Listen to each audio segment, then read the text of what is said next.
नीतीश कुमार पहले जैसे नीतीश कुमार नहीं रह गए। उम्र के साथ बहुत कुछ बदल गया है। हाँ, मुख्यमंत्री की कुर्सी बहाल है, जनादेश और बड़ा मिला है, लेकिन यह फर्क हमने और आपने महसूस किया होगा कि नीतीश कुमार अब बोलते नहीं है, पढ़ते हैं। जब बोलना होता है तो बस इतना ही बोलते हैं, उनके राजपाट में तुम्हारे राजपाट में कुछ था क्या जी? शाम 6 बजे के बाद कोई घर से निकलता था क्या जी? हमने क्या किया क्या नहीं किया, इतना कुछ याद रहता है, इसके आगे कुछ भी नहीं। और देखिए, नीतीश कुमार की जब हम बात करते हैं, जब वह बोलते नहीं हैं तो कई तरीके की भ्रांतियां, राजनीतिक, प्रशासनिक, शासकीय, सब कुछ उत्पन्न हो जा रहे हैं। और यह जो है बिहार को विषम परिस्थिति में डालता है।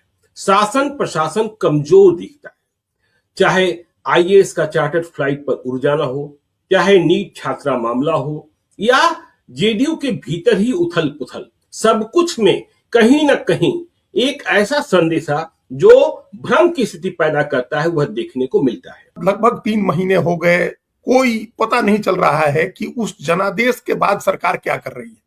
हमने हर राज्य में देखा है कि जब जब नया चुनाव होता है और नए नतीजे आते हैं, नई सरकार बनती है, तो शुरुआती दिनों में खूब तेजी दिखती है। लगता है कि तमाम योजनाओं पर, अपने तमाम एजेंडे पर, तमाम वादों पर सरकार अमल कर रही है। लोगों में एक नया जोश उत्साह होता है कि कुछ नया काम सरकार करने जा रही है। ऐसा कुछ भी होता सरकार में नहीं दिख रहा है। एकदम इतनी यथास्थिति है कि हमको लग ही नहीं रहा है कि हम की कोई चुनाव हुआ था, इतना मैसिव मैंडेट मिला है, अपोजिशन को लोगों ने एकदम समाप्त कर दिया है और भारतीय जनता पार्टी भी सबसे बड़ी पार्टी के रूप में उभरी है, पहली बार सबसे बड़ी पार्टी बनकर के आई है। ये कुछ भी पता नहीं चल रहा है। तो इसका मतलब है कि एकदम ऐसी निरंतरता कि जिसमें सब कुछ रूटीन में ही चलता रहे। लगता है ये मिड टर्म की बातें होती हैं कि सरकार का सारा काम एक ढर्रे पर आ गया, उस ढर्रे पर चल रहा है। एक तो ये एक बड़े बड़े अफसोस की बात है, क्योंकि बिहार के लोग इस बार बड़ी उम्मीद लगाए हुए थे कि कुछ बड़ी चीजें होंगी, बिहार को बदलने वाली चीज होगी।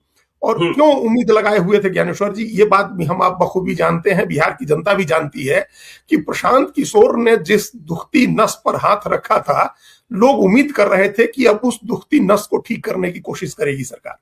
प्रशांत किशोर ने वो तमाम पेरेनियल प्रॉब्लम्स जो बिहार में एग्जिस्ट कर रही हैं पिछले 35 साल से, उनके बारे में बताया था कि एकदम लगातार शिक्षा का स्तर गिरता जा रहा है, गरीबी बढ़ती जा रही है, प्रति व्यक्ति आय में हम आज भी सबसे नीचे खड़े हैं, विकास नहीं हो रहा है, बिहार से पलायन नहीं रुक रहा है, तो कुछ करेगी सरकार। प्रशांत किशोर ने एक मौका, एक ऐसी उम्मीद जगा दी थी, बिहार के लोगों को भी लगा था कि प्रशांत किशोर को अगर हमने नहीं चुना है तो हम उस दूसरे ऐसे व्यक्ति को चुन रहे हैं जो प्रशांत किशोर जो कह रहे हैं उन बातों को कर सकता है, उन काम को कर सकता है। लेकिन वो काम नहीं हुआ, अभी तक नहीं हो रहा था। उसका कारण ये था कि अपोजिशन, हम लोगों का बिहार का अपोजिशन इतना कमजोर है ज्ञानेश्वर जी कि वो उसकी वजह से सरकार को कुछ भी करने की जरूरत नहीं पड़ती। तो सरकार आज भी उसी मोड में है, बीजेपी जेडीयू आज भी उसी मोड में है कि अपोजिशन है ही नहीं। अपोजिशन का काम तो चौकीदारी करने का होता है ना, तो अपोजिशन चौकीदारी नहीं कर रही है तो कौन सवाल पूछे। तो जब कोई सवाल नहीं पूछ रहा है, जब अपोजिशन मजबूती से सड़क पर उतर के सरकार को नहीं घेर रहा है, तो सरकार जैसे काम करती थी वैसे कर रही है।